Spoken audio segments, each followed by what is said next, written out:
ወላጆች ልጃቸው እንደቆረበ ነው የሚያስቡት። ቆረበ ማለት አንድ ሰው በኦርቶዶክስ ህብስቱን በላ ደሙን ጠጣ ማለት ነው። እውነቴ ይከናወናል? አይከናወንም። በኦርቶዶክስ ይወስዳል ሕፃን ልጅ ይበላል። በ40 ቀኑ ከእናቱ ወተት ውጪ ወደ አፉ መግባት ይችላል? አይገባም ምንም ነገር። እና ይህን ድራማ ኦርቶዶክስ ከምትዋረድ ብለህ ነው የምትከራከሩ እዚህ ጋር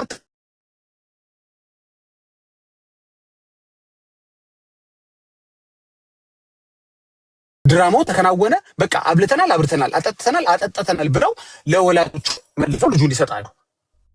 ወላጅ ምን ብሎ መጠየቅ አለበት እንዴ? አልበላም እኮ ግን እኮ አልጠጣም እኮ መጀመሪያ በዚህ ቀንም ይበላል ብዬ ማምጣት የራሱ ምን ሆኜ ነው ብሎ ራሳቸውን መጠየቅ አለባቸው። እና እንደዚህ ሜክ ሴንስ የማያደርጉት ነገር ለኛ ብላችሁ እኮ አይደለም። ኦርቶዶክሳዊ ጠይቃቸዋል። ነገ ኦርቶዶክሳዊ ለዳጊ ብለህ አይደለም። ዳጊ ከጥላቻ ነው የሚያወራው ብለን የምታስበው ጌርሳም ወይ ሌሎች ወንድሞች እህቶች ኦርቶዶክሳዊ ነገ መጠየቁ አይቀርም። ልክ ባለፈው አባ ገብረ ኪዳን እንዳፋጠጣቸው እሺ ከ40 ቀን በፊት ቢሞትስ ሳይጠመቅ ሲላቸው እንግዲህ እሱ በእግዚአብሔር ፍትሃዊነት እንትን ይላል። ይሄ ምንድነው የሎጥ ሚስትን እንትን ያደረገ ጥያቄ ነው ያሉት ምናምን እንደ አያችሉም። መጠየቅ ይጀምራል። ኦርቶዶክሳዊ ሲጠይቅ ያኔ ምን ትሉታላችሁ? መናፍቅ እንዳትሉት አብሯችሁ የሚወጣ የሚገባ ኦርቶዶክሳዊ ነው። ምን ጀስት መልስ በአክብሮት ጠይቀው አይመልሱለት። አልበላውም አልጠጣውም ደሙን። እንዴት ነው የቆረበው? መቆረብ ማለት መንካት ነው እንዴ? ደሙን መብላት አይደለም እንዴ? መጠጣት አይደለም እንዴ? የጌታ ጠረጴዛ የሚለው በእንግሊዘኛው ከሄድን እሺ ጥሩ እኮ አለን። ግን ያጋነንተም ጠረጴዛ ነው እንግሊዘኛውም ሲተረጉመው ምን ታረጋው እንግዲህ? እሺ ጠረጴዛን ደግሞ ለጠጥከውና ታቦት አልክ። ኦኬ ያንኑ ጠረጴዛ ታቦት ካልከው ያጋነንተም ጠረጴዛ ይላልና እሱስ ታቦት አለ ወይ? ወይስ እሱንም ታቦትን በለው ያጋነንት ታቦትና የጌታ ታቦት እንበል? ትራይ ቱ ሜክ ሴንስ። ይጠይቃል እኮ ትውልዱ። እዚህ ጋር ተሳድበህ ልትሄድ ትችላለህ። ልጅ ይጠይቃል። ምን ታረጋለህ? ያኔ ምን ታመጣለህ? ገባ? ዘፋኝነት የሚለውን ቃል ከገላትያ 5:21 ላይ ጎተተ ስታወጣው ከእንግሊዘኛው ላይ ጎተታ አላወጣውም። ልጅ ነገ እንግሊዘኛ ባይብል ያነባል ወይ ግሪክኛ ይችላል ወይ ያገላብጣል። እንዴ እቺ ቃል ለምን ወጣች? እቺ ኦርጂስ የምትለው ቃል ለምን ጎተታችሁ ነቅላችሁ አወጣችኋት ይልሃል። የለም እንዳትለው አለ በሌላ ቋንቋ። በኢትዮጵያ ብቻ ነው የሌለው። እሱም የሌለው ከኢትዮጵያ ኦርቶዶክስ ሃይማኖት ቤተክርስቲያን መጽሐፍ ቅዱስ ላይ ብቻ ነው የሌለው። በዓለም ላይ ሁሉ ኖሮ ማለት ነው። ያኔ ምንድን በጴንጤ ነው የምታሳበበው? በማን ነው? ስለዚህ አሁን ትራይ ቱ ሜክ ሴንስ እኮ ነው። ጀስት ሜክ ሴንስ የሚያደርግ ነገር አውራ። በመጀመሪያ ለማቅረብ ይሄ ሁሉ ስርዓት ስንት ዘመን ስለተደረገ አንድ ነገር የማቀው ሰይጣን ይሻለኛል ድርቅና ላይ ነው ያቻላችሁት። ከማላቀው መልአክ ከማላቀው እውነት ረጅም ዓመት የኖርኩበት ሰይጣን ይሻለኝ። ይሄ ሰይጣናዊ አስተምሮ ሰይጣናዊ ልምምድ ነው። ባይ ዘ ዌይ ልጅን ለማቅረብ ያለ መንተፋተፍ አይ ዶንት ሪኮግናይዝ ላደርገው አልችልም። ምን ሳይቆርብ ሳይበላ ሳይጠጣ ሳይገባው ሳይገባው በሁሉ መስፈርት እኮ ነው የወደቀባችሁ። በሁሉ መስፈርት በኃጢአት ስርየት በለው በመገባት በለው በመግባት በለው በአንደርስታንዲንግ በለው በወርዚ በመሆን በለው ይሄ ሁሉ አልፎ ደግሞ በቃ አላቅም ይወስዳታል የራስ ጉዳይ ብለህ ደግሞ ልትከትበት ስትል አፉ ላይ አይበላልህም ልጁ። እሺ ቢያንስ ደሙን ጠጣ፣ አይጠጣም ልጁ። በቃ ቆርቧል። ይሄ ለዚህ ለቲክቶክ ሜዳ ልክ ነህ ለመበሻሸቅ ዝም ብሎ። ግን ኦርቶዶክሳዊ እናትን ምን ብለህ ታሳምናታለህ እኮ? ነገ መጠየቅ የጀመረች እናትን ምን ብለህ ታሳምናታለህ? ኔክስት ጀነሬሽንን ምን ብለህ ታሳምነዋለህ? እሺ ቴንክ ዩ። ቀጥል እንጂ ዳጊ። አይ ካላቸው ጥያቄ ጉዳ እንትን ይበሉ። እንደዚህ የሚያፈራርስባቸው ሰው እንደማይወዱ አውቃለሁ። አሁን ይሄ በጣም አይፈልጉትም። እንዲህ አይነት ዲቤት ውስጥ መግባት አይፈልጉም። እንዲህ አይነት ውይይት ውስጥ ገብቼ ቆይ እኔ መልሳለኝ የሚል ኦርቶዶክሳዊ የለም። ተበላሻሻ ነገሩ። አይ ምን መሰለ ልጅም ቢሆን ባይገባውም ችግር የለው። አንዳንድ ቁርባኖች ሲወሰዱ ሳይገባውም ነው። አንዳንዶቹ ደግሞ ሲገባ ነው ብሎ ኤዲት ሊያደርገው ነው። ቃሉን ምን ሊያደርገው ነው? የተበላሻሸ ነገሩን። አይ ምን መሰለ አይበላም አይጠጣም፣ ግን በቃ እኛ ካልን ምን አገባህ ሊለኝ ነው። እንግዲህ ይበለ እስቲ አጥናው ገብቷል። እስኪ ንገረን አጥናው 40 ቀን ልጅህ እንዴት እንደቆረበ አስረዳን። ካለህ ልጅ ማለት ነው። እንኳን ደህና መጣ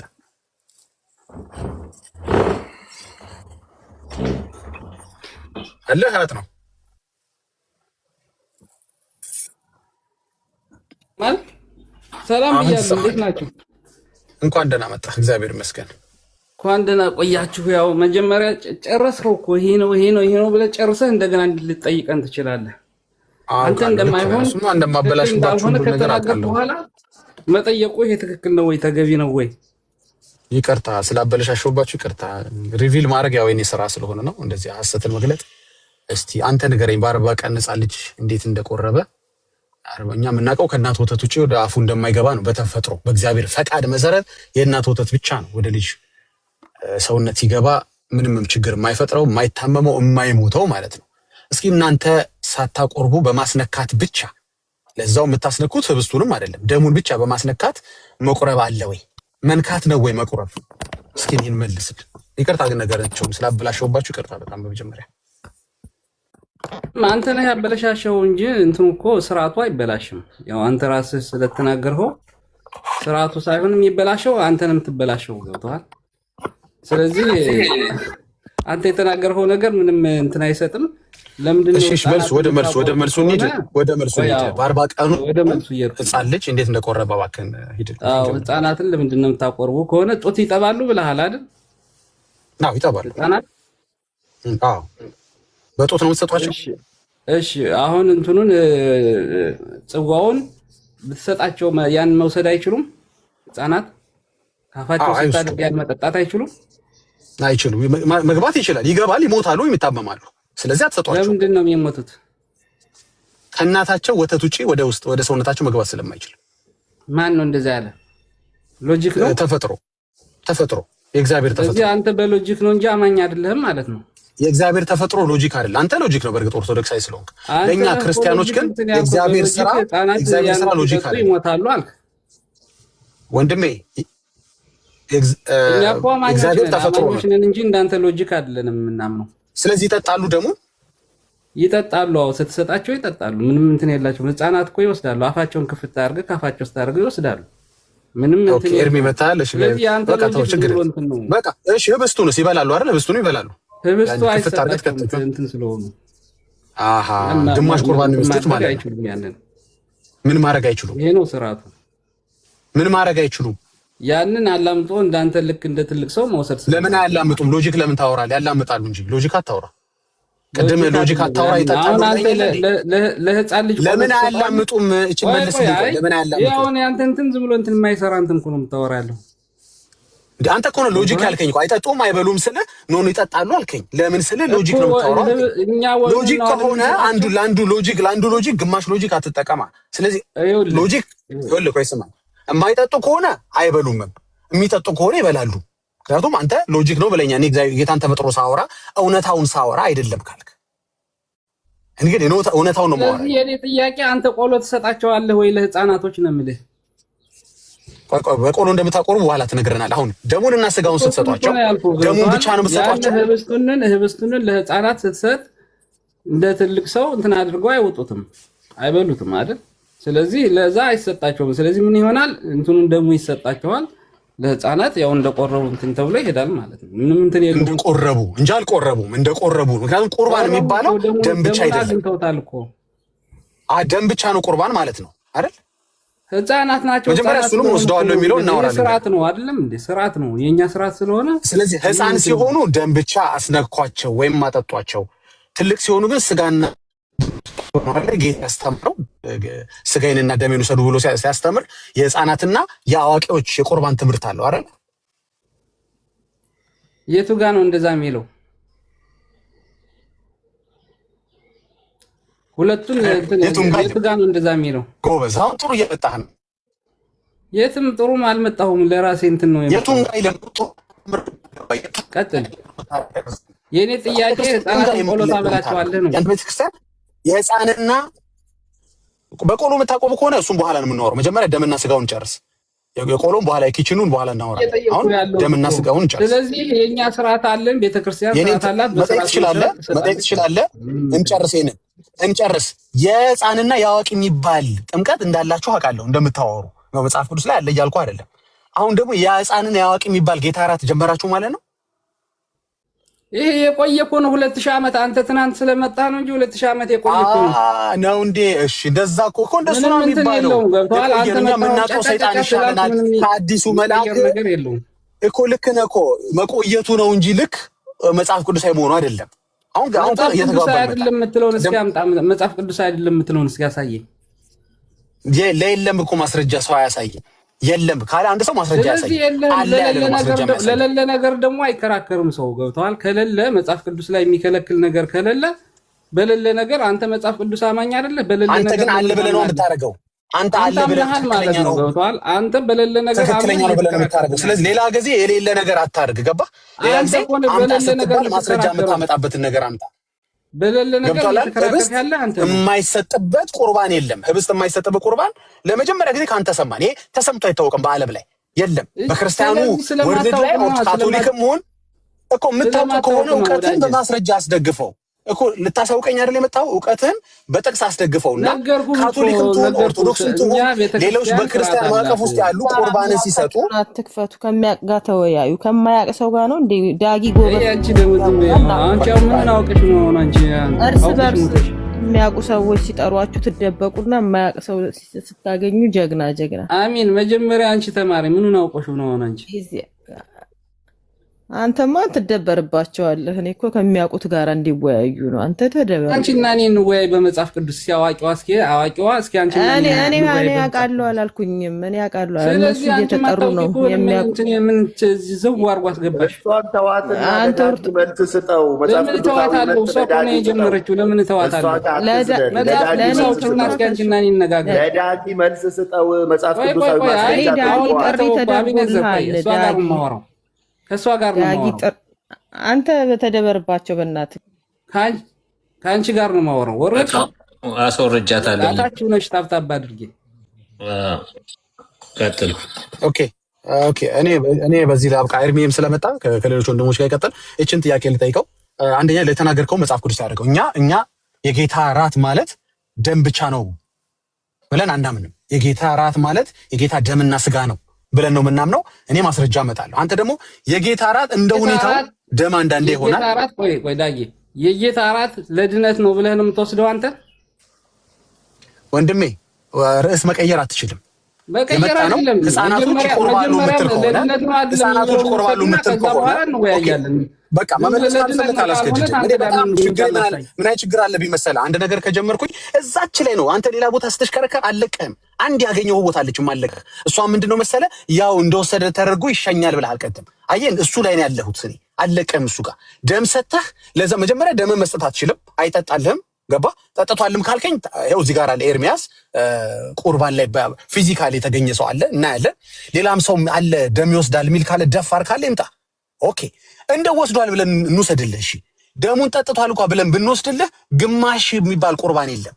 ቁርባን ማለት በእናንተም ይሁን በማንኛውም እናቆርባለን በሚሉ ደም ብቻ ሰጥተው አቆረብን የሚባል ነገር የለም። አሁን እኮ ጣጣ ውስጥ ነው የገባው እኮ። አለ ካልከኝ ደግሞ ለሕፃን ሲሆን ደሙን ብቻ፣ ለአዋቂ ሲሆን ደምና ስጋውን የምትል ከሆነ ማስረጃ አስጠኝ። አንድ ሁለተኛው ጥያቄ ደግሞ እዛው አንድ ምዕራፍ ሀገር ስትል ደግሞ ምን ይልሃል መሰለ? የጌታ ጠረጴዛ ነው ብላችኋል። ማዕዱ ጠረጴዛ ነው ብላችኋል። እንግሊዝኛውን ቃል ወስዳችሁ ጥሩ ያስኬዳል እኮ። የሰይጣንም ጠረጴዛ ይላል። ጠረጴዛውን ደግሞ ታቦት ነው ብላችኋል። ስለዚህ ሰይጣንስ ታቦት አለው ወይ? ሁለት ከመጀመሪያው ጥያቄ ጋር ደግሞ የሚገናኘው የመጨረሻው ጥያቄ ደግሞ ምንድነው መሰለ? ያልተገባውና ያልገባው ሕፃን በአንደኛ ቆሮንቶስ 11:27 እና 29 መሰረት ያልተገባውና ያልገባው ሕፃን ለምን ታቆርባላችሁ? ቃሉ የሚለው ማንም ሰው ወርዚ ሳይሆንና ሪኮግናይዝ ሳያደርገው እንዳይወስድ ይላል። ሳይገባው ምን እየተከናወነ እንዳለ ሳይገባው በንስሐ ውስጥ ሳይሆን ገባው ነው የሚለው። ሳይገባው ኦኬ፣ ሳይገባው አይልም እንደሱ ጌታ ኢየሱስ ሁለቱንም ነው የሚለው። ስለዚህ ሳይገባው እንዴት ያለ ነገር ነው የገጠመን? አቋርጠኝ ትደግፈኛለህ? እሺ ችግር የለውም ልጨርሰው። አይገባውም ሳይገባውም ይላል ክፍሉ ላይ። አዎ ስለዚህ ይሄንን ሳያደርግ ለምን ሕፃን ልጅ ትወስደዋለህ? ተገብቶታል ልጁ። መገባት ምን ማለት ነው? በንስሐ ውስጥ ሳይሆን የሚወስደው ነገር ለሚወስደው ነገር ዝግጁነት ሳይኖረው በፊር በአክብሮት መውሰድ ነው ያለበት። ሕፃን ልጅ እንደዛ ነው የሚወስደው እናንተ ጋር አይደለም። ሁለተኛው ሳይገባው ነው የሚወስደው፣ ሪኮግናይዝ ሳያደርገው ነው። ዳጊ ከአንተ ጋር ችግሩ ምን እንደሆነ ታውቃለህ? አንተ ራስህ ታመጣለህ እንትኑን፣ አንተ ራስህ መልሰህ ትክክል እንዳልሆነ ትናገራለህ። ገብቶሃል? ልትጠይቀኝ ከሆነ እኔን ጠይቀኝ፣ እኔ ልመልስልህ። ገብቶሃል? አንተ ራስህ ትጠይቅና አንተ ራስህ መልሰህ ትክክል አይደለም ትላለህ። ገብቶሃል? እንደዛ አይደለም። እንደዛ ነው የሚባለው። መጀመሪያ የራሴን ነው የማስቀምጠው። እኔ ራሴን አስቀምጣለሁ። ኦፍ ኮርስ የራሴን አስቀምጣለሁ። የራሴን መረዳት አስቀምጥና ቆይ ስማ፣ የራሴን መረዳት አስቀምጥና አንተ ደግሞ የራስን መረዳት እንድታስቀምጥ እድል እሰጥሃለሁ። ለምንድን ነው አንጠልጥለህ አበለሻሽተብኝ የምትሰጠኝ አይባልም። አይባልም። አበለሻሽቼ ብሰጠው አንተ ደግሞ ይሄ የሚባል ቃል ስላለኝ በዚያ ቃል ነው አለው ትለኛለህ። ለኔም ጠይቀህ ራስህ አትመልስ ነው የኔ ችግር እየጠየቅኩ ያለሁት። እንደዛ አታድርግ። ጠይቀኸኝ እንደገና ያልገባው ሕፃን ልጅ ለምን ታቆርባላችሁ? የመጀመሪያው እንደዛ ብለህ ጠይቀኝ። ሳይገባው አንደኛ ያልተመለሰልኝ ጥያቄ አለ። የትኛው ሐዋርያ ነው ስጋ ሳይሰጥ ደም ብቻ ሰጥቶ ያቆረበ ወይም የቆረበ ካለ ትነግረኛለህ? አንደኛ ወይ ደግሞ የትኛው መጽሐፍ ቅዱስ ክፍል ነው እንደ ሁኔታው ደም ብቻ ስጡ የሚል አንተ ቤተክርስቲያን ለሕፃናቶች እንደምታደርገው? አንድ ይሄን አልመለስከው። ጥቅስ ካለ ስጠኝ። ሁለተኛ ደግሞ ያልገባው ሕፃን ለምን ታቀርባለህ? ያልተገባው ላይ እንመጣለን። እስቲ ያልገባው ሕፃን ለምን ታቆርባላችሁ? እሺ እኔ አሁን ልመልስልህ። አሁን መልስልኝ። እሺ አመሰግናለሁ። በመጀመሪያ ደረጃ እዚህ ያላችሁ ስጋው ደግሞ ለድነት ይሆናል ወይም ደግሞ ለኃጢአት ስርየት ይሆናል ብላችሁ ሁላችሁም አትወስዱም። አንደኛው ይሄ ለምንም እንበል የጠየቁን ጥያቄ መልስ። ማትመልስልኝ ከሆነ ሌሎች ለመመለስ ፈቃደኛ የሆኑ ሰዎች ሊኖሩ ይችላሉ። አይ እኔ በርዕሱ ነው የማወራው። እኔ የማወራው በርዕሱ በተነሳንበት ነው የማወራው። በተነሳንበት ሐሳብ ነው የማወራው። አሁን ለምንድን ነው የሚወሰደው? ለምን የሚወሰድ ስማ፣ የጌታ እራት ለምን የሚወሰድ? አሁን እሱ የዛሬ ውይይታችን አይደለም። ለምንም ውሰደው። ለምንም የምትወስደውን ያንን ነገር ስትወስደው ግን ሳይገባው ወይም ሳይገባው የሚለው አይገባህማ። ገብቶሃል? ለምንም ካልሆነ ስጋው ደግሞ ለምንም ካልሆነ ሳይገባው ወይም ሳይገባው የሚለው ምን ያደርጋል? ገብቶሃል? ለምንም አንተ የምትወስድበት ምክንያቶች ብዙ ሊኖሩ ይችላሉ። በኋላ እናወራቸዋለን። አንተ የምትወስድበት ምክንያት ትነግረኛለህ። ያልገባው ልጅ ለምን ይወስዳል? አንድ ለምንድን ነው ስጋ የማይወስደው? መጀመሪያ ይሄንን ለማወቅ ማለት ነው። እንደዚህ አይነት የጌታ እራት ላይ እየተናገርክ ምኑን ላውራው? እሺ ጨርስና ስጨርስ ነው ያወራል። ጨርስ። ከጥያቄው ውጭ አታውራ ከቻልክ እባክህ። ከከበደ ሌላ ሰው የሚረዳኝ ሰው አወራለሁ። ኦኬ፣ መጀመሪያው ጥያቄ ለምንድን ነው ደም ብቻ የምትሰጡት? ደም ብቻ መስጠት የሚባል ቁርባን አለ ወይ? ካለ ጠቅስ ነው ፈልገው። አዎ ብለህ አንተን አስተያየት እንድትነግረኝ ሳይሆን ካለ ማስረጃ ያደረገ ሐዋርያ የተደረገበት ኦኬዥን ካለ ምክንያታዊ ከሆናችሁ እና ጠቅስ ካለ ስጠኝ። ስለዚህ ከዛ ምን እንረዳለን? ከዛሬ ውይይታችን እንደ ሁኔታው ደም ብቻ በመውሰድ ሰዎች እንደቆረቡ መታሰብ ይችላል። ሰው የምንለው እንግዲህ ሕፃንን ነው አይደል እንዴ? በጣም ጥሩ። ሁለተኛው ጥያቄ ደግሞ ያልገባው ላይ እንመጣለን። ያልተገባው ሕፃን ላይ ለምን ትሰጣላችሁ? ማነው ሪኮግናይዝ ያላደረገ? ይቅርታ አማርኛው በደንብ ግልጽ አይሆንም። የሚያደርገውን ነገር ምን እየተከናወነ እንደሆነ ሪኮግናይዝ ያላደረገ ይላል። አንደኛ ቆሮንቶስ ምዕራፍ 11 ቁጥር 29 ላይ ያለውን ነው እየጠየቅኩ ያለሁት፣ 27 ላይ ያለውን አይደለም። እሺ መልስልኝ። እነዚህ ናቸው ሁለት ጥያቄዎች። መሀል እንዳትገባሽ ከዚህ በኋላ እኔ ዝም ብዬ ነው የሰማሁህ። መሀል ላይ እንዳትገባ እሺ። አመሰግናለሁ። በመጀመሪያ ደረጃ እዚህ ያላችሁ ሁላችሁም የጌታ እራት ወይም ደግሞ ስጋው ደግሞ ለድነት አይደለም ለኃጢአት ይቅርታ ያሰጣል ብላችሁ አታምኑም ሁላችሁም። ስለዚህ ግን እናንተ መጣችሁ ግን ለምንድነው ሕፃናት ደሙን ብቻ ይወሰዱት ትላላችሁ? ምንም ማይጠቅም ከሆነ በእናንተ ቤት ስጋው ደግሞ ምንም ማይጠቅም ከሆነ ይሄ ጥያቄ ሲጀመር መጠየቅ አልነበረባችሁም። እኛ ግን ለምን እንወስዳለን? ስጋው ደግሞ ለምንድን ነው የምንወስደው ሲባል እስኪ ጀርሳ መጽሐፍ ቅዱስ እዚህ ከሆነ አንብልኝ። እንዳታነብለት የጠየቁት ጥያቄ ለምን ትወስዳላችሁ? አይ እንዴ ምንድነው? አንተ ግን ለምንም ውሰደው መጽሐፍ ቅዱስ ምክንያትህ ምንም ይሁን አሁን ለጊዜው ለዛሬ ምክንያትን አልቃወመው ለዛሬ ስለዚህ በቃ ለድነት በለው ትምትል ከሆነ በቃ ብቻህን አውራ። እኔ ታችሁኝ እንትላል ብቻህን አውራ። መውረድ ትችላለህ ወዳጄ። ማትመልስልኝ ከሆነ መውረድ ትችላለህ። እኔ ለራሴ መጽሐፍ ቅዱስ አምጥቼ ለመድገም ፈቃደኛ ነኝ። ከየት አመጣው? ግልጽ ላድርግልህ። ለመጨረሻ ለሶስተኛ ጊዜ ግልጽ አደርግልሃለሁ። ማይኬን ሚውት አደርግልሃለሁ። ጥያቄ ለምን ትወስዳለህ አይደለም፣ ለፈለከው ምክንያት ውሰድ። ለዛሬ ማለት ለፈለከው ምክንያት ውሰድ። በሱ ላይ አንወያይም። ከኔ ጋር ከሌሎች ወንድሞች ጋር መወያየት ይችላል። እንደዛ ከሆነ ሳይገባው የሚለውን እንትን ልትረዳው አትችልም እኮ ነው የምልህ። ገብቶሃል? ሳይገባው ወይም ሳይገባው የመጀመሪያው ጥያቄ ልድገምልህ። አየህ ጥያቄ ነው። የመጀመሪያው ጥያቄ ሳይገባው ወይም ሳይገባው ለህፃናት ይወስዳል። ሰው የሆነ ሕፃን ልጅ ለምንድን ነው ደም ብቻ የሚሰጠው? ቁርባን ላይ መጀመሪያ እናንተ ናችሁ ደም እንሰጣለን ያላችሁ። እኔ ደም መስጠታችሁ አንተ ነህ ዛሬ ደፍሬ የሞገትከው። ሕፃን ልጅ ከእናቱ ጡት ውጪ በተፈጥሮ ራሱ አይወስድም። ምናልባት ግን ቢወስድ ኦፍ ኮርስ ይታመማል ወይም ይሞታል። ይሄ እንግዲህ ባዮሎጂካሊም ተፈጥሮ ማለት ሎጂክ አይደለም። ሎጂክ ነው ሲለኝ ሰምታችኋል። የጌታን ስራ የጎለመሰ እንዲሄድ ያደረገበትን መንገድ ሎጂክ ብሎታል ወንድማችን። ይሄ ድፍረት ነው። እሱን እንግዲህ በኋላ ትመልሳለህ። እኛ የጌታን አሰራር የጌታን አፈጣጠር የጌታን ምንድነው የልጆችን እድገት ውሳኔውን እሱን ሎጂክ ነው አንድ ልብኛ። ኦኬ። ስለዚህ የማይጠጣበትም የማይበላበትም ምክንያት ልጁ በዛ ወቅት እንዲበላና እንዲጠጣ ተፈጥሮም ስለማይፈቅድለት ይጠጣል አልከኝ። እሺ ችግር የለም አንዱን ልቀበል። እሺ ይጠጣል ብለን እንውሰድ። መጠጣት ብቻ ነው እንዴ? ሎጂክ ማይሰራ ምን እንደሆነ ታውቃለህ? ያንተ ሎጂክ ማይሰራው 2000 ዓመት ህፃናት እየወሰዱ ነው ያሉት፣ ግን አልሞቱም። ገብቶሃል አይደል? ለምን 1 ቢሊዮን ዓመት አይወስዱትም እኮ? ያንተ እኮ ችግር እኮ ነው እኮ። የኦርቶዶክስ አይነት ችግሮች ምን መሰላችሁ? ረጅም ዓመት ጠንቁለናል። ስለዚህ ጠንቁልና ቅዳሴ ነው ልትለኝ ነው። ገባህ አይደል? አየህ ነገሩ መርዘሙ ነገሩ ልክ ያደርገው። አንተ አሁን እኔን ተወኝና ምናልባት አንድ ኦርቶዶክስ ይሆናል ውይይታችን እየሰማ ያለ አንተ እንድትመልስለት የሆነ እኔን አፌ እንድታስይዘኝ የሚፈልግ አንዳለ ጥቅስ አንስተህ የማይበሉበት ምክንያት ብለህ ይሄንን ጥቅስ ስጠኝ። አንዳንድ ቁርባን ግማሽ ሊሆን ይችላል። አንዳንድ ቁርባን ከንፈር ብቻ በጣቱ ቄሱ እንደሚያስነካው በማስነካት ብቻ ሊያበቃ ይችላል እንደ እድሜው የሚል ጥቅስ ካለ የሚደግፍ ክፍል ካለ ንገረን። እኛ እስከምናውቀው ቁርባን ከተወሰደ የግድ ደሙም ስጋውን መወሰድ አለበት። አይ ተፈጥሮ ራሱ እየተቃወማችሁ ነው። የጌታ ቃል ብቻ አይደለም እኮ ራሱ ተፈጥሮ እየተቃወማችሁ ነው። ላርግ ጥሳችሁ እሱ እናረጋለን እናቆርባለን ብላችሁ በግዴታ ስትሄዱ ተፈጥሮ ራሱ ነው እያላችሁ ነው። አይ አሁን እንዳልከኝ እንኳን በግዴታ ደሙን ከተህበት እንኳን ከሆነ አፍ ውስጥ እንኳን ስጋው ግን አይገባልህም። እሺ ስጋውን መከታለው ካልክ ደግሞ ልጁን ትገለዋል። አለቀ። ራሱ ተፈጥሮ ነው እየተሟገተ ያለው ዳጊ አይደለም። አሁን ካንተ ጋር የተደባደበ የተጨቃጨቀ ያለው ተፈጥሮ ነው። ከተዋለው አቆርባለሁ ተፈጥሮ ምንም እንትን አይለንም። ገብቶሃል? ተፈጥሮ ምንም እኛ ጋር የሚከራከረው ነገር የለም። አንተን እየተከራከርክ ያለው ከተፈጥሮ። ስለዚህ አስረዳኛ እንዴት ስጋውን ሳይበላ እሺ ደሙን ከተታችሁ እናንተ ከተፈጥሮ በላይ ስለሆናችሁ ተፈጥሮን ጥሳችሁ ደሙን አንቆረቆራችሁ አፍ ውስጥ ጥሩ ታወራላችሁ ከኤርሚ ጋር። እኔ ያልገባኝ ነገር ስጋውንስ እንዴት አድርጋ አስገባችሁ? እስኪ ንገረኝ። አልገባም አልከኝ ስጠይቅ። ኦኬ ሳይገባ ቁርባን አለው ያልኩህ በቃ እንደዛ እንደተቆረበ ተደርጎ ይወሰዳል አልከኝ። ስለዚህ እኔ እናንተ ስናወራ አንድ ኦርቶዶክሳዊ አንድ ወንጌል አማኝ እየሰማ ነው። የትኛው ነው መልስ? ጥቅስ የሌለው በቃ ግማሽ ቁርባን ነው የሚለው ነው መልስ? ወይስ ደግሞ ከዚህ በኋላ እድል ስሰጥ እንትን ክፍል ላይ እከሌ ደሙን ብቻ ሲወስድ የጌታ እራት ሆኖ የለው ብለህ አስረዳኝ። እኮ በጣም የሰለጠነ ውይይት እኮ ነው ያደረግን ያለ ነው። try to make sense መረጃ ስጠኝ ነው ያልኩህ። ምንም እንኳን አላልኩም እኮ ወዳጅ። በቃ አሁን እኔ ላውራ በቃ አሁን ወይ ሚዩት አድርግ። ለምን መሀል እየገባህ እኮ ነው ችግሩ። የምናቆርበበት ምክንያት ይለኛል። እንግዲህ ስሙት፣ ይኸው ሚዩት አድርግለታለሁ። የምናቆርበበት ምክንያት ይለኛል። እኔ ምክንያት አልጠይቁትም። ስሙ እንግዲህ በቃ መልስልኝ። ለኔ አንተ መልስልኝ። ታዲያ ለምን ትጠይቀኛለህ? አንተ ምን የምትመልስ ከሆነ ምን እንደምመልስ ያልጠይቀውን አውቃለሁኝ። 3 እድል ሰጠ። አሁን የምናቆርበት ምክንያት ይለኛል።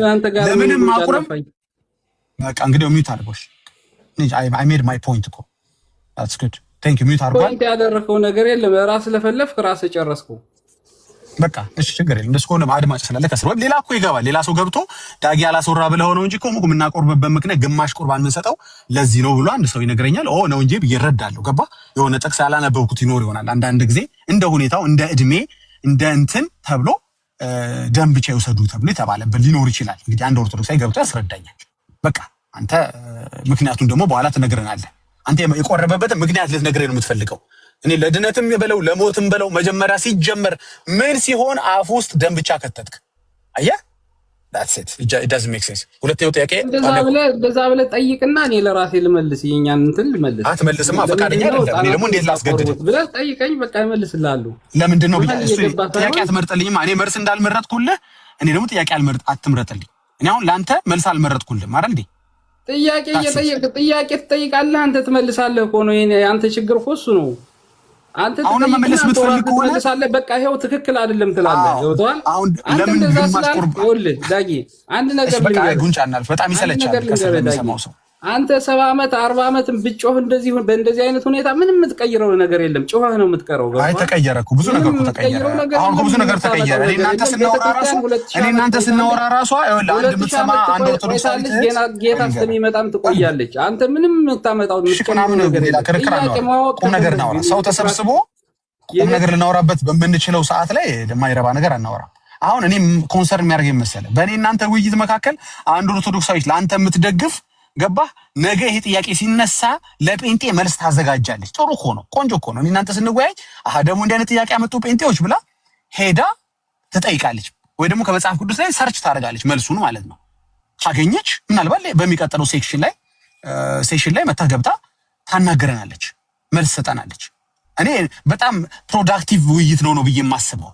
አንተ መልስ እንኳን ባትሰጠኝ እንኳን አንተ ጭንቅላቱ የጫርኩት ይሄ ሜክ ሴንስ የሚያደርግ ጥያቄ ሄደህ ዲግ እንድታረግ ሰርች እንድታረግ ያደርጋል። ምንም የጫርከው ምንም እንትን ያልከው የለም ዳጊ። የተናገርክ መስሎሃል እኮ በእውቀት ስላላወራህ ምንም የጫርከው ነገር የለም። እውቀት ያለው ደግሞ እንትን ያለው ነገር ቢሆን ኑሮ እውነትህን ነው። አሁን እኔ የማላውቀው ነገር ቢሆን ኑሮ ብትጠይቅ፣ እንደዚህ አይነት ጥያቄ ብትጠይቅ በደንብ እንትን እውነቱን ነው ዳጊ። አላወቅም ማለት አልችልም። የምታውቀው መልሰልኛል። ባይ ዘ ወይ አንተ እኮ በአክብሮት እኮ መልሰልኛል። ነገር የለም ገብቷል። እውነት ለመናገር አንተ ራስህ ጠይቀህ እውነት ለመናገር ከሆነ አንዴ በዚህ እናብቃ። እውነት ለመናገር ከሆነ አንተ የጠየቁን መልሰልኛል እኮ። ምንድነው የመለስክልኝ መሰለህ? አዎ ደም ብቻ ነው የምሰጠው ስጋ አንሰጥም እኮ ብለህ መልሰልኛል እኮ። ገብቷል። አሁን እሱን አስደግፈው በማስረጃ ስለ ነው እንጂ ነገሩ የተንዛዛው። አንተ እኮ በአክብሮት መልሰልኛል የጠየቁን። አመሰግናለሁ። ባይ ዘ ወይ ብትዋሽ ኖሮ ነበር የምፈራው። የደሙንም ያው አልጨረስንም። ገባ። አሁን የምፈልገው ነገር መሰለህ? ከሁለቱ አንዱ ብቻ መደረጉን በራሱ ነገሩን ልክ አያደርገው። በእርግጥ ሁለቱንም የማታረጉት እናንተ ለህፃኑ ደሙንም ስጋው ነው። እንደው ብቻ ከሁለቱ አንዱ መደረጉ በራሱ ነገሩ ልክ አያደርገው። አለሁ ጌርሳሚ ስልክ ገብቶብኝ ነበር። አለ ድምጽ አለ ወይ ሰው ጋር እንትን መልስ የሚፈልግ ሰው ጋር ብናወራ ይችላል። አጥናውዬ ከሌላ ሰው ጋር ትቀጥላለህ። ያልተመለሰልኝ ጥያቄ ግን አሁንም ደግሜ አስቀምጬ እወጣለሁ። ያልተመለሰልኝ ጥያቄ ምንድነው? ሪኮግናይዝ እንግዲህ ፌስቡክም ላይ ጠይቂያችሁ ብዙ ሰዎች ጋር ያው በመጽሐፍ ሲሆን በጣም ያደክማል። ይሄን ጥያቄ ጠይቄ ነበረ። ያልተመለሰልኝ ወይም ሊመልሱት ኦርቶዶክስ የማይትሉት ጥያቄ ምንድነው? አንደኛ ቆሮንቶስ ጻፉ፣ ኦርቶዶክሶች ጻፉ ከስር። አንደኛ ቆሮንቶስ ምዕራፍ 11 ቁጥር 27 እና 29 አንድ አይነት ሐሳብ አይደሉም። አንወርዚ መሆንና ኖት ሪኮግናይዝድ የሚሉት ሁለት ቃሎች ይለያያሉ። ወይም ሳይገባው ይላል 27፣ 29 ሳይገባው ይላል። ግን ሁለቱም ጽፌ ባሳያችሁ አይገባም። አሁን ፌስቡክ ላይ የቸገረኝ እሱ ነው። ምክንያቱም ሁለቱም ቃላቶቹ ሳይገባው ነው። ማጥበቅ ማላላት በጽሁፍ ላይ ስለማይቻል በጣም ለመግባባት ተቸግሬ ነበር። አሁን ግን ማውራት እንደዚህ ስለቻልኩኝ ቲክቶክ ላይ ማስረዳት ችያለሁ። እኔ ብቻ አይደለም፣ በርግጥ ብዙ ወገኖች ይሄን ነገር አስረድተውታል። እኔ የራሴን ሐሳብ ማለት ነው እንጂ እኔ ስደርስ ይሄ ነገር እንደተገለጠ አድርጌ እያወራሁ አይደለም። ስለዚህ ባጭሩ ቁጥር 27ም ቁጥር 29ም ኦርቶዶክስ የምታደርገው የልጆች የቁርባን አሰጣጥ ላይ አፕላይ ስታረጉት ትክክል አይሆንም። በሁሉም ረገድ ነው ልክ የማይሆነው። በመጀመሪያ ሰው ንስሐ ገብቶ እንደገና ኃጢአቱ እንዲሰረይለት ለምንድን ይቆርባል? ለትልቁ ሰው የማይሰራም እንኳን ለልጅ። በመጀመሪያ ሕፃኑ ልጅ እንደገና ስትመልሱት ንስሐ ሲገባሉ ሕፃን ልጅ አይገባም። ወርዚ አይደለም ማለት ነው ልጁ። ኦኬ ተበላሸ ማለት ነው። ሕፃን ልጅ ላይ ቁርባን ተበላሸ። እስቲ ምናልባት በቁጥር 29 መሰረት ይሆናል ምናልባት የሚያቆሩት ብለን ደግሞ ስንመለከት ደግሞ ሳይገባው ይላል። ቅድም ሳይገባውም መለስ ሪኮግናይዝ ሳያደርገው ምን እየተከናወነ እንዳለ እንኳን ሳያውቀው ማለት ነው። ለምን ይሄ ሕፃን ልጅ ያልገባው ልጅ ለምን ታቆርባላችሁ? ይሄ መልስ የለም። አሁን እዚህ ቁጭ ብዬ መልስ የለም ብትጠይቀኝ መልስ ነበር እኮ። ለዚህ ነው አንተ ራስህ መልስ ምልህ። እሺ ትቀጥላለህ። ስለዚህ የመጨረሻው ድምዳሜ ምንድነው መሰለ? መልስ ካለ ትመልስላቸዋለህ። ያው ምናጠምቅበት ምናቀርብበት እያልክ ሌሎች ዳይቨርት የምታደርገው ነገር ከኔ ጋር ስለማላስወራህ ነው። ሶ ምንድነው መሰለ? ይሄንን አልፋችሁ እንግዲህ መልስ አለ ይለናል። እንግዲህ በኋላ ሲነገረን ይሄን አልፈን በቃ እናቆርባለን ብለህ ደግሞ በግዴታ ስትሄድ ደግሞ ለጴንጤ መልስ ማቃት መስጠት አለመቻል እኮ ብቻ አይደለም፣ ተፈጥሮ ደግሞ ይመጣና ይጋረድባል። እምቢ ይልሃል። ተፈጥሮ ደግሞ ጠላት ደግሞ ይሆናል። ተፈጥሮ መጥቶ ደግሞ ጠላት ይሆናል። የቁርባንህ ጠላት ይሆናል። የሕፃናት ቁርባን ጠላት ይሆንባል ተፈጥሮ።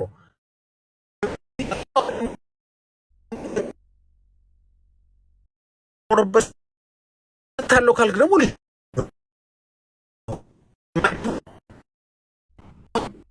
ግለህ በጉልበትህ አቆርባለሁ ስትል ተፈጥሮ መጥቶ ደግሞ ድንቅር ይልብሃል። እኔ ጨርሻለሁ። እኔ ልመልስለት። አሁን ዝም ብሎ እንትን ያለውን ለራሱ ጠይቆ ለራሱ መልሶ እንትን ያለውን ጨርሷል። እናንተ ጨርሳችኋል። ልመልስለት እንጂ ጠየቀ እኮ ጥያቄውን ጠይቆ እንትን ብሏል። እኔ ልመልስለት። እሺ ኔትወርኩም ይዞታል። ኤርሚ ጋር ኤርሚ ከተመቸ እስኪ ያናግረው አጥናውን። ልመልስለት እኔ ቅድም ስላላስወራኝ ነው እንጂ እኔ ልመልስለት። ሳይገባው ወይም ሳይገባው ነው የሚለው ጥቅሱ ማለት ነው። ሳይገባው ማለት አንድ ሰው ንስሐ ሳይገባ ማለት ነው። ሕፃናት ንስሐ ኃጢአት የለባቸውም። ለምን ንስሐ ይገባሉ? ስለዚህ ሕፃናት ይገባቸዋል፣ ይወስዳሉ። ቀላል እኮ ነው ይሄ። ሕፃናት ሳይገባቸው ብለህ እንትን ልትል አትችልም። ሕፃናት ኃጢአት ስለሌለባቸው ይወስዳሉ ቁርባኑ ማለት ነው። ምንም እንትን የለውም እኮ ቀላል እኮ ነው። እሺ እሱን እንደምንም ብንወስድ ሳይረዳስ የሚለው ሕፃናት ይረዳሉ።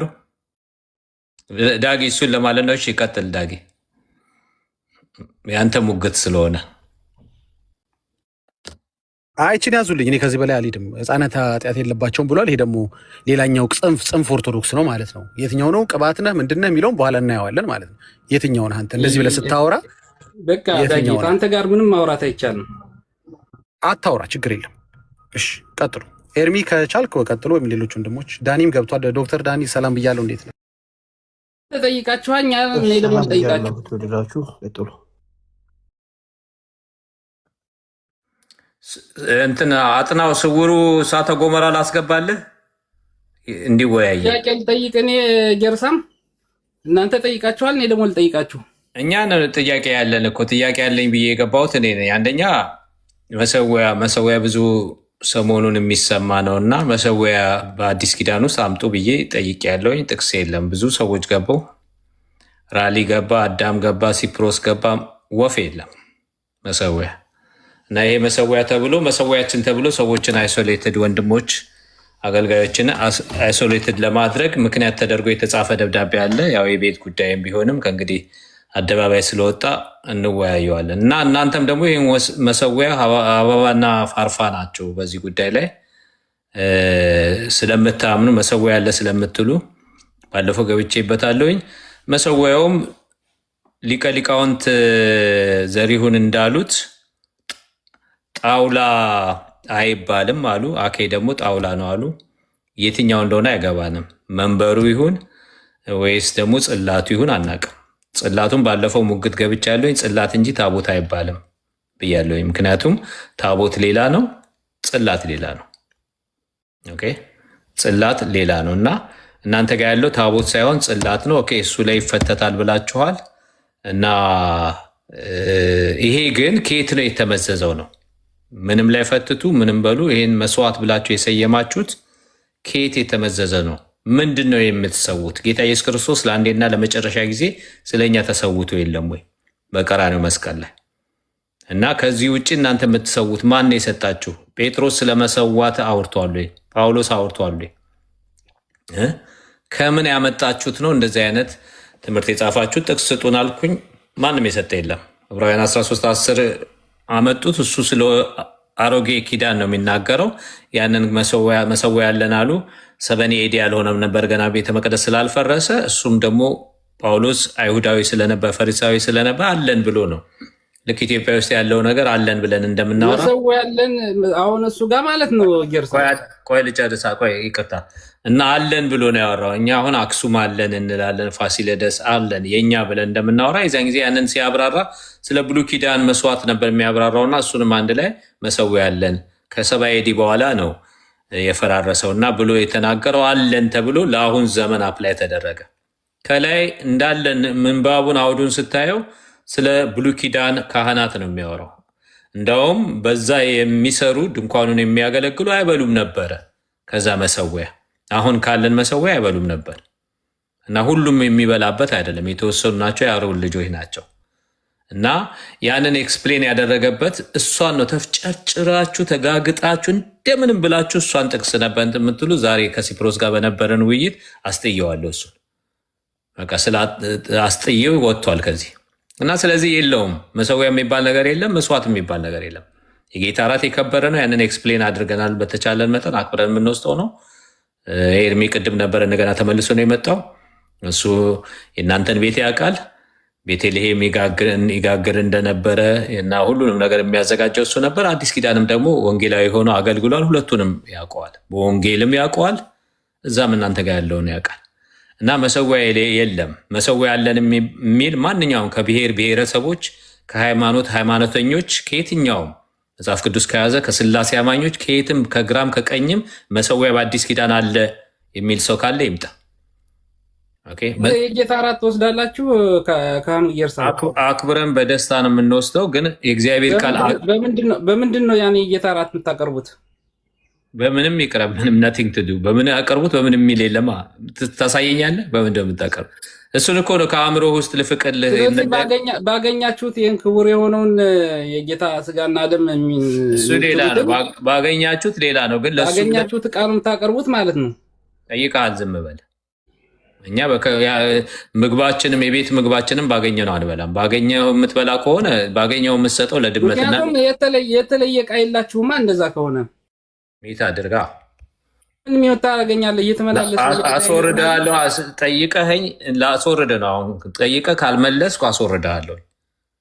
ጠይቀህ ባገኘው የሚበላው ድመት፣ ውሻ ምናምን ነው። ባገኘህ አትበል። እንኳን አይደለም የጌታ እራት ምግባችንም ቁርሳችንም ባገኘነው አንበላ እና በከበረ ሁኔታ አክቹዋሊ የተለየ ቃል ማለት ነው። እንደዚህ ትወርዳለህ። አፋፌ ላይ ለምን ትቆማለህ? ከጠየቅ በኋላ እስከምጨርስ እኔ በጣም የሚያስጠላኝ በአሁኑ ጊዜ እፈቅዳለሁኝ፣ ግን አፋፍ ላይ ባገኘነው አንበላም። ኦኬ። ለዛ ዴዚግኔትድ የሆኑ እቃዎች አሉ በቸርች ውስጥ አውቃለሁኝ። ዴዚግኔትድ ሆኖ ለዛ የተዘጋጁ በዛ ሁልጊዜ እንትን ነው ሩቲን ነው የሚቀርብባቸው እቃ ሩቲን የሆኑ እንትን የካፕ መቀመጫዎች ምናምን በከበረ ሁኔታ ይቀመጣሉ።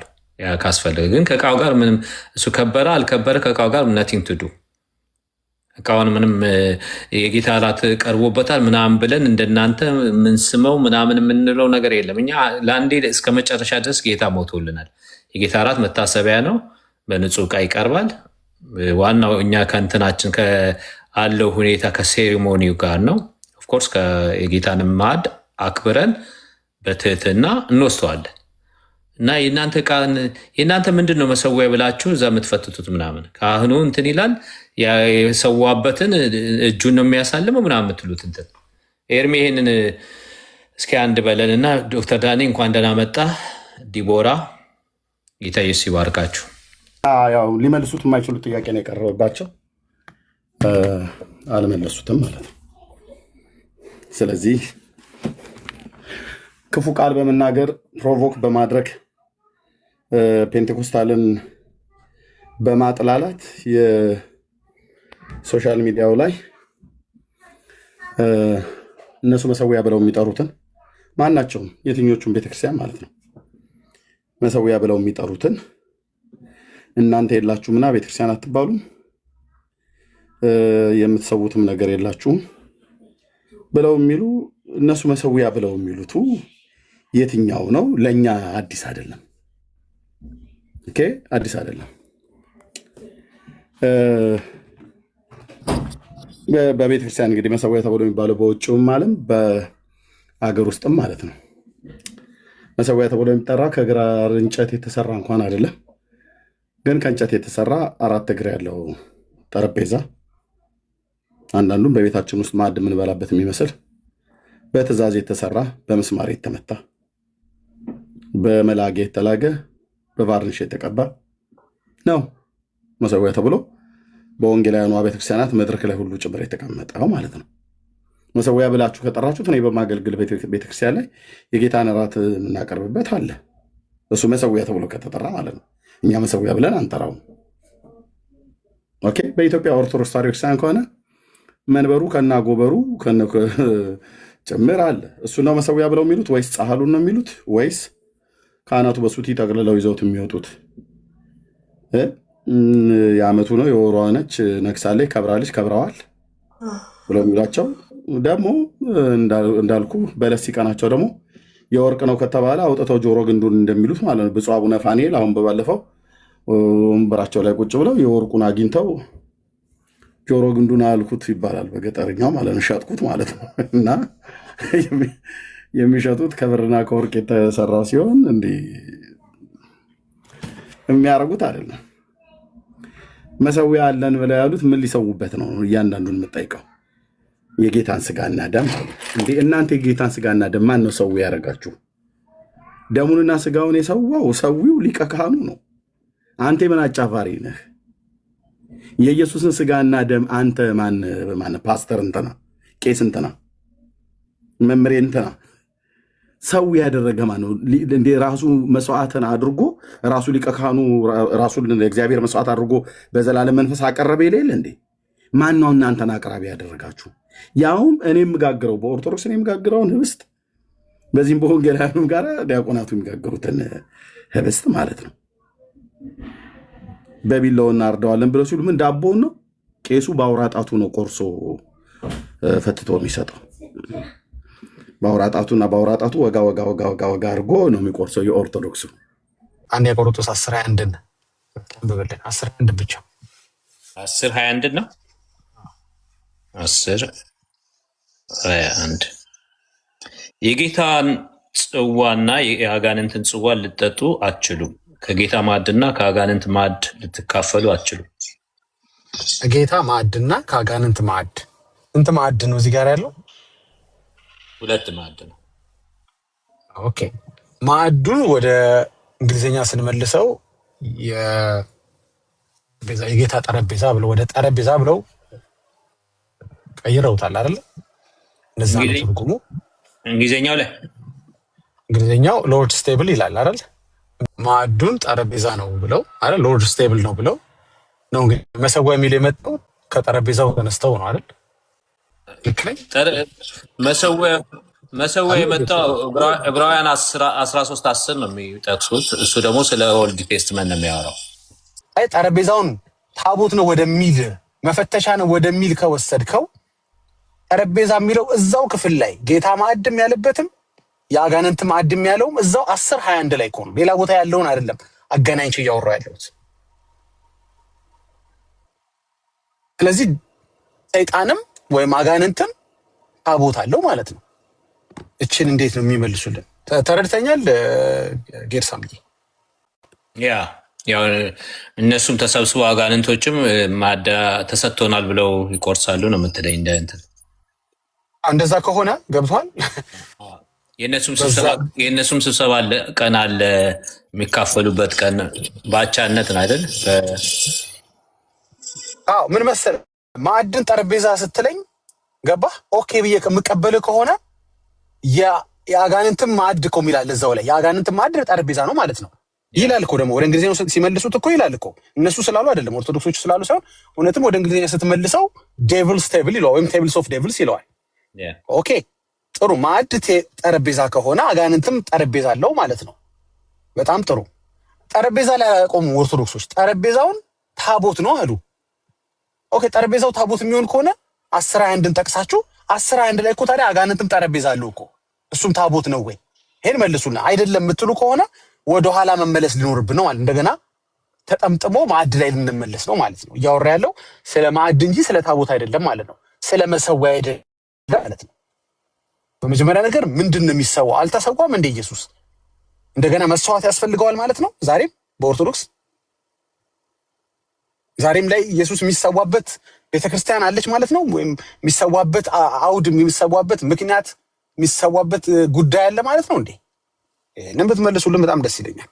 እሺ 11 ላይ ቀደም አንተ ያነበብከው ደግሞ አኖርዚና እንትን የሚለውን ደግሞ አንዴ ክፈትልኝ ይቀርታ 11 እዛው አንድ ምዕራፍ 11:29 ይመስለኛል። ቆይ እስኪ ሊው አይ ቲንክ 29 እሱንም ወደ እንግሊዝኛ እንመልሰውና እንየው 27 ነው ሳይገባና 27 እና 29 ላይ ነው እንግዲህ ምን ይላል? አንድ ምዕራፍ ስትሄዱ ደግሞ ስለዚህ ሳይገባው ይህንን እንጀራ የበላ ወይም የጌታን ጽዋ የጠጣ ሁሉ የጌታን ስጋና ደም ዕዳ አለበት። ኦኬ ይሄ ሳይገባው ነው ሳይገባው 27ን እንመልሰው ወደ እንግሊዝኛ አንወርዚ ነው የሚለው አይገባው ነው የሚለው አለመገባት ነው አይደል 27 ኦኬ እና አውራ እንግዲህ እሺ ካሪ ያልተገባው ልጅ ለምን ታዲያ ያቆርባሉ? ያልተገባው አንወርዚ የሆነ ሕፃን ልጅ ነው ኦርቶዶክስ የምታቆርበው በ40 ቀኑ። አለመገባት ምን ማለት ነው? ጉድ ፖይንት ነው። አዎ ንስሐ ያልገባለች ማለት ንስሐ ያልገባለች ገብቷል። ምን እንደሚወስድ ራሱ እውቀትም የሌለው ነው በእርግጥ 29 ላይ ደግሞ የሚናገሩ ጭራሽ። ስለዚህ እንዴት ነው የምታስታርቁት ይሄንን ነገር? ሰው በእውቀት አይደል መውሰድ ያለበት የጌታን በፍርሃት በንስሐን መውሰድ ያለበት አይደል? እነዚህ ሁለቱ ነገሮች እንዴት ታስታርቋቸዋላችሁ? ኦኬ 29 ደግሞ እንደዚህ ይላል for anyone who eats and drinks without recognizing ማለት ሳያውቅ ማለት ነው። የመጀመሪያው ሳይገባውና ሳይገባው ነው አይደል? የመጀመሪያው ሳይገባው ነው። ሳይገባው ማለት በንስሐ ውስጥ ሳይሆን በጥንቃቄ ሳይወስድ ሲወስድ ማለት ነው። የእናንተ ሕፃን እንደዛ ነው የሚወስደው። ንስሐም አልገባም ምን እየወሰድም እንዳለም አያውቅም። 27ንም 29ንም አያሟላ። ስለዚህ 29 ላይ without recognizing ምን እየወሰደ ምን እየተከናወነ እንዳለ እንኳን እውቀት ሳይኖረው ማለት ነው። እንዲህ አይነት ቁርባን የምትሰጠው ማን ነች? ኦርቶዶክስ ነች። እስታት ሲምፕል ቃል በቃል ማለት ነው። የተገባውን የሚወስደው ካላችሁ በመጀመሪያ ነገር ኃጢአትን ለማስተሰረይ ኃጢአቱ ተሰረዩለትን ለምን ይወስዳል? በንስሐ ኃጢአት የተሰረየለት ሰው እንደገና በቁርባን ለምን ኃጢአት ሊሰረይለት ከቁርባን ኃጢአት መሰረይን ለምን ይጠብቃል? ኦልሬዲ እኮ በንስሐ ውስጥ ሆኖ ነው የሚወስደው አይደል እንዴ? አለቀ። ንስሐ የኃጢአትን ስርየት ያመጣል። እንደገና ለኃጢአት ስርየት ለምንድን ነው ቁርባን የሚወስደው? ኢትስ ኦፈኒ ኦርቶዶክሶች ይኸውላችሁ ክርክሩ እንዳለ ሆኖ እነዚህም ሳይንስ የማይሰጡ ነገሮችን ሄዳችሁ ጠይቁ። ጠረጴዛ የሚለው ሁለት ጠረጴዛ አለ እዛ ቦታ ላይ። አንዱን ታቦት ካረግ ነው አንዱን ምንም በለው። አንዱን ማዕድ ይላል፣ አንዱን ማዕድ ነው በአማርኛ። በእንግሊዝኛ ስንቀይረው ሁለቱንም ቴብል አለው። ቴብሉን አሁን ወደ ታቦት ስትወስደው አንዱን ቴብል ብቻ መውሰድ አትችልማ። ቅድም አንዱን ማዕድ ብቻ ጠረጴዛ አላለውማ ትርጉሙ።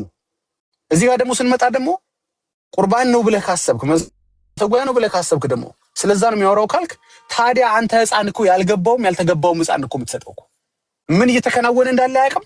ንስሐም አልገባም፣ ያለ እውቀትም ነው የሚወስደው። እንደኛ እንደ ትልቆቹ በታላቅ አክብሮትና በመንቀጥቀጥ በፍርሃት አይደለም የሚወስደው፣ በአክብሮት አይደለም የሚወስደው።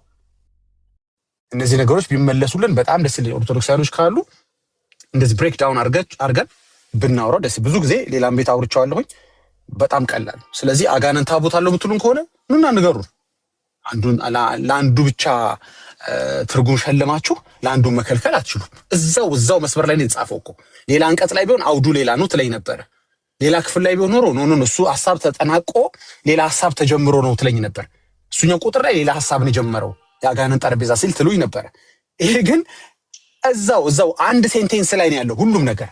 የአጋንንትም ጠረጴዛ የጌታም ጠረጴዛ የሚለው ወይም የአጋንንትም ማዕድ የጌታ ማዕድ የሚለው እና ይሄ ነገር ለማለት የፈለኩት እንግዲህ ያልገባው ሰው ካለ ገብቶ ይጠይቀኝ፣ የገባው ሰው ካለ ደግሞ መጥቶ መልስ ቢሰጠኝ ደስ ይለኛል። ጨርሻለሁ። ቴንክ ዩ።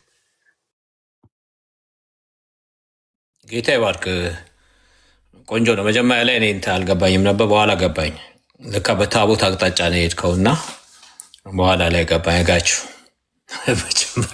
አንዳንዴ እኮ አንተን መከታተል በተለይ ድክም ባለ ሰዓት በጣም ከባድ እኮ የምትሄድበት መንገድ ዳጊ እና እንደዛ ነው። እስኪ ይህንን አይቃወማለሁ የዳጊ እንትን አሁን እንዳለው አብሮ ከተቀመጠ ሌላም ታቦት አለ ማለት ነው። በጣም ቆንጆ ሙግትን ያቀረበው። እንደገና ደግሞ ሁለተኛ አንደኛ ቆሮንቶስ 11 ላይ ወደ ህፃናት እንትን ብሎት በጣም ቆንጆ ሙግት አቀርቧል። ምክንያቱም በተለይ የገባው የሚለው ምንም ጥርጥር የለውም፣ ህፃኑ ሊገባው አይችልም።